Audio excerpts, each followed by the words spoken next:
Iqra FM. Leo yalikuwa yanaendelea mashindano ya sila yaliyoandaliwa na taasisi ya Hizbut Tahrir hapa jijini Mwanza, ambapo kwa muda huu tayari yameshapatikana mshindi na mashindano yametamatika.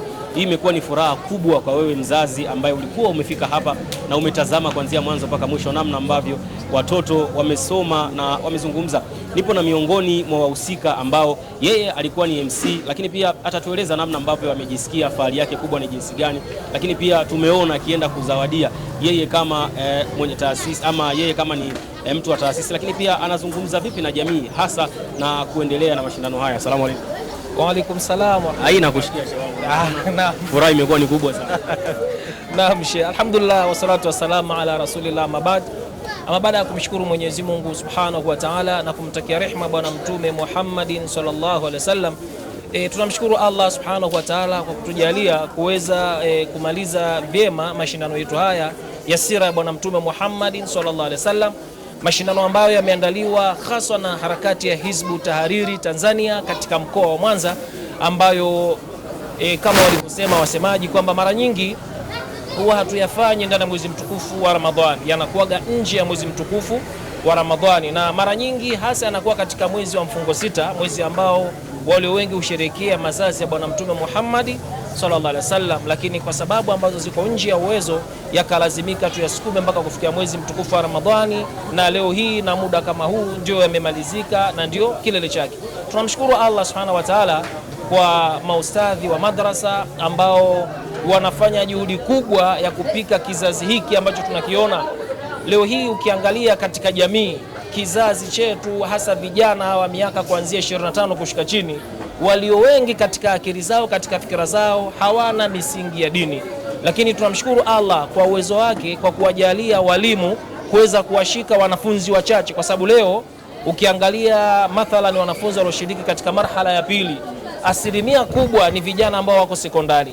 Leo imezoeleka mtoto akifika darasa ambalo anakaribia kufanya mtihani wa taifa, basi yeye masala ya dini tena hana habari nayo. Mtoto akifika darasa la 7 tena dini yeye, basi akifika form 2 form 4 dini yeye. Lakini ukiwaangalia vijana hawa walio wengi miongoni mwao utakuta ni sekondari, kama sio form 3 form 4. Kwa hivyo pia ni shukurani na pongezi kwa mzazi ambaye ameweza kusimama kidete kumlea mtoto wake. Maana huyu mtoto ambaye leo anashiriki katika mashindano ya sira, tukimwangalia tunaona kwa 100% yuko katika malezi ya wazazi, hajaanza kujitegemea mwenyewe. Lakini utaona leo ukiangalia watoto wengi katika jamii, akifika umri huo mzazi tena hana nguvu naye, mzazi hawezi kumwambia lolote, si wa kumuelekeza, si wa kumtuma, si wa kumuonya, bali amemwacha aende anavyotaka. Kwa hiyo tunamshukuru Allah pia kwa kuwajalia wazazi kama hawa wenye muono wa kuipenda dini. Tunaombea kwa Allah na tunawashauri pia waendelee kutengeneza kizazi hiki kwa ajili ya manufaa ya baadaye. Alizungumza mgeni rasmi kwamba hata viongozi wa juu wanaandaliwa chini. Kwa leo tuna maneno mazuri ambayo tunafariji kusema kwamba kijana ni taifa la kesho. Kwa leo pia kupitia mashindano ya sira, kupitia walimu wa madrasa, tunatarajia kesho tuwe na maimamu na wasomi ambao wataibeba dini ya Allah Subhanahu wa Ta'ala. Lakini pia vile vile tunawashukuru pia online TV Manazil pia na nyinyi kujumuika na sisi, kwa sababu jambo hili nafikiri halitoishia hapa. Kupitia nyinyi jambo litakwenda mbali zaidi na zaidi. Leo utaona jambo hili athari yake kwa maeneo yetu ni dogo, lakini jambo hili na kuthibitishia linaangaliwa dunia nzima, kwa sababu Hizbut Tahrir ni harakati ya ulimwengu mzima. Yani sio ajabu baadaye ukaona katika komenti mtu anakuandikia kutoka Misri, kutoka Syria, yani anaandika from Lebanon, wataandika kama wanatusikia wataandika uko kote, kutoka Uturuki kote Hizbut Tahrir ipo, na likiwa jambo la kiharakati liko online, basi walio wengi huwa wanalisapoti kwa kufuatilia. Kwa hiyo hata pia Manazil online sio ya Mwanza tu, kupitia Hizbut Tahrir Manazil online pia ni ya kimataifa. Naam, nikushukuru sana. Shukrani pia. Jazakumullahu khair. Umesikia kwa namna ambavyo amezungumza hapa ambaye pia ni miongoni mwa wahusika wa Hizbut Tahrir, na unalieleza bango, amesema ni sehemu ambayo pengine itakuwa ni mashariki. Tunaungana na mgeni rasmi katika sio mgeni rasmi, jaji aliyekuwa akisimamia uendeshaji wa mashindano haya. Yeye pia anaweza kutuambia furaha yake, namna ambavyo amejisikia, lakini umeona namna ambavyo watoto wameonyesha uwezo. Imekuwa ni furaha kubwa sana. Pengine umejisikiaje kwa hichi ambacho umekiona hapa licha ya kuwa kusimama kama jaji? Naam, assalamu alaikum wa rahmatullahi wa barakatuh. Ama kwa majina kwanza naitwa Dr. Ahmad Mpingwe, ni mmoja miongoni mwa majaji ambao tulikuwa humu ndani katika swala zima la kusimamia na kushughulikia na kutathmini mambo mazima yanayoendelea kunako mashindano haya ya sira za Bwana Mtume sallallahu alaihi wasallam. Binafsi kwanza mimi nimefurahi sana kuona na kwanza ndo mara yangu ya kwanza kushiriki mashindano ya sira ya Mtume sallallahu alaihi wasallam, kuona watoto wa madrasa namna ambavyo wanavyoweza kumdadakua Bwana Mtume sallallahu alaihi wasallam. Na hili pia nitoe pongezi zangu kwa taasisi ya Hizbu Tahrir kwa namna ambavyo wamejitoa kwa namna moja ama nyingine kuhakikisha kwamba wanasimamia mashindano na kutoa hamasa kwa vijana wa madrasa ili kumjua Bwana Mtume sallallahu alaihi wasallam. Na hilo ni agizo la Bwana Mtume mwenyewe sallallahu alaihi wasallam alipata kusema kwamba wafundisheni watoto zenu jua mambo mangapi? Matatu. Na moja miongoni mwa hayo ni swala zima la kumpenda Mtume sallallahu alaihi wasallam. Na katika nyanja ya kumpenda Mtume sallallahu alaihi wasallam ni pamoja na kujua historia yake na sira yake kwa ujumla. Kwa mimi nimefurahi sana kupitia jambo hilo inshallah. Na pengine unawaambia nini sasa wazazi? Tumeona watoto ambao wako hapa si wengi sana, si idadi nyingi ambayo pengine ilikuwa inatarajiwa licha ya mashindano haya kuwa na washiriki kadhaa. Lakini pia unaweza kuwaambia nini wazazi kutokana na hichi ambacho kinaendelea kwenye jamii ya sasa? Watoto wengi wanapoteza maadili ya kuingia katika madrasa na wanajikuta wanaingia katika mambo mengine ambayo ni tofauti kabisa na maadili ya dini ya Kiislamu. Naam, ujumbe wangu mimi kwa wazazi wa Kiislamu ambao wana watoto na ambao wanaolea watoto wao, tujitoe kwa 100% katika swala zima la kuwahimiza vijana wetu wa madrasa au vijana tunaowalea waje madrasa kupata elimu ya dini, wamjue Bwana Mtume sallallahu alaihi wasallam.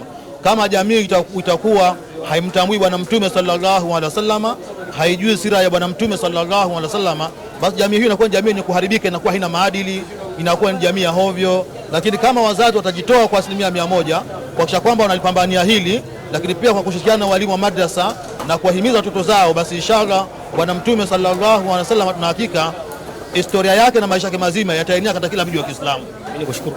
Nashukuru sana shehe wangu.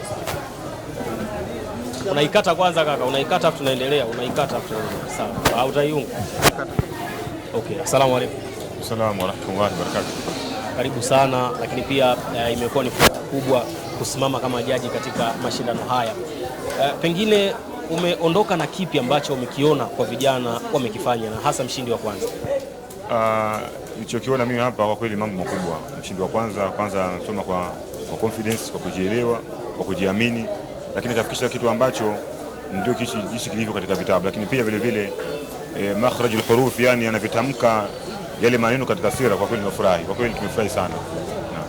Jamii imekuwa hasa mambo ya dini na hususan zama hizi ambazo wao wanaziita zama za 2000, watoto hawana elimu ya dini, inapelekea kuona jamii inafanya mambo ambayo hayapaswi kabisa kuonekana katika jamii, vitu vya ajabu.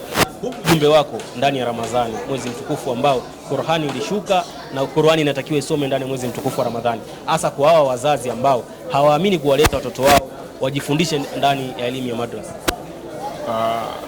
Katika mwezi wa Ramadhani ujumbe wangu ni kwamba bila kumfundisha mtoto dini, basi mtoto huyu atakuwa ni mtoto wa ajabu katika maisha yake ya baadaye, na hasa katika upande huu wa sira, kwa sababu sira maana yake ni history, na mtu kimnyima historia ya maisha yake basi umemuua. Kwa hiyo wazazi wa kwa watoto wao dini, Qur'ani pamoja na history kwa maana ya sira bana. Kisha mtoto sira, basi tutakuwa tayari amejua dini yake, amemjua mtume wake na pia amemjua Mungu wake. Pembeni yangu niko na mgeni rasmi ambaye ameshiriki mwanzo mpaka mwisho mashindano haya ya sira yaliyoandaliwa na taasisi ya Hizbu, ambaye leo hapa ndani ya Masjid Rauzwa tumeweza kuona kwa undani zaidi, lakini pia alizungumza miongoni mwa faida ambazo wameziacha ni kuhusia jamii kufanya uadilifu ulio mwema na kufanya mambo yaliyo mema. Asalamu alaykum. Wa alaykum salaam wa rahmatullahi wa barakatuh. Wema. Wema kabisa. Imekuwa ni furaha kiasi gani kualikwa kuwa mgeni rasmi katika mashindano haya, lakini pia nadhani umeona kama mzazi, kama mlezi, kile ambacho umekitazama, umeona nini cha tofauti hasa kwa hawa vijana ambao leo wamesoma sira na historia nzuri ambayo pengine kama mzazi au msikilizaji kuna kitu kikubwa umeondoka nacho? Kwanza furaha ni kubwa na nimshukuru Mwenyezi Mungu kuwa ni miongoni mwa waliohudhuria katika hili jambo adhimu, na kikubwa nilichokiona ni namna gani walimu wanavyohangaika kuwapatia taaluma wanafunzi. Kumhifadhisha mwanafunzi kipande cha maneno ambayo si mashairi, ni nathri tu, ni jambo gumu sana. Kwa hiyo wanatumia nguvu kubwa, na niwapongeze kwa hilo. Niwaombee Mwenyezi Mungu awalipe kila la kheri na awape nguvu, wazidi kuwafahamisha vijana waweze kuifahamu dini yao. Lakini pia ni kuwapongeza hawa mabwana hawa Hizbut Tahrir ambao wamefikiria kiukweli mbali, wakaona kuna haja ya kupatikana mkusanyiko kama huu, watu wasomewe sera na maisha ya Mtume Muhammad sallallahu alayhi wasallam, maisha ambayo ukiyasoma ukayaishi moja kwa moja umefaulu hapa duniani na kesho akhera. Na niwaombe tu waendelee na jambo hili, Mungu awape nguvu na wakunjulie mipango yao ya riziki inshallah. Nadhani ni hivyo. Pembeni yangu niko na mshindi wa kwanza ambaye ndio ameibuka kinara kwenye haya mashindano ambayo yalikuwa hapa, mashindano ambayo yameandaliwa na taasisi ya Izbut ambayo tazama na bango nalitazama hapa yangu. Kauli mbiu inasema Mtume Muhammad sallallahu alaihi wasallam ni ukombozi kwa wanadamu. Nadhani unaelewa huu ujumbe hapa na umeufanyia kazi. Kwanza, furaha yako ipi kuibuka mshindi wa kwanza kwenye mashindano haya makubwa? Pengine leo utalala na furaha kubwa, na hasa tukiwa ndani ya mwezi mtukufu wa Ramadhani. Kiukweli nina furaha kubwa sana.